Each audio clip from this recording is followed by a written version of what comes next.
Head-to-toe assessment physical therapy.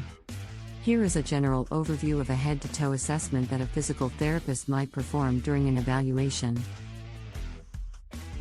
However, it's important to note that the specific assessment may vary depending on the patient's condition, goals, and medical history. Here is a general overview of a head-to-toe assessment that a physical therapist may perform. Head and neck. The therapist may assess the patient's head position, range of motion in the neck, and look for any signs of pain, swelling, or stiffness. Shoulders. The therapist may assess the range of motion and strength of the shoulders, as well as any signs of impingement or instability.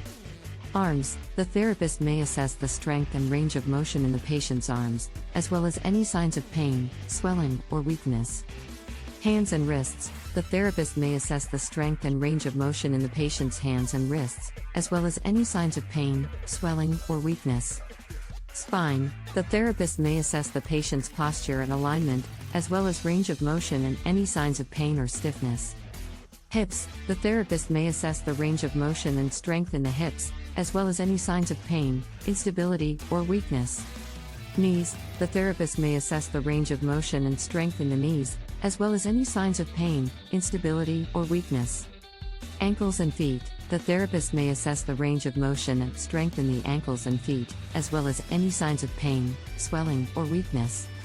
Throughout the assessment, the therapist may also observe the patient's gait, balance, and overall movement patterns, as well as take note of any concerns or questions the patient may have.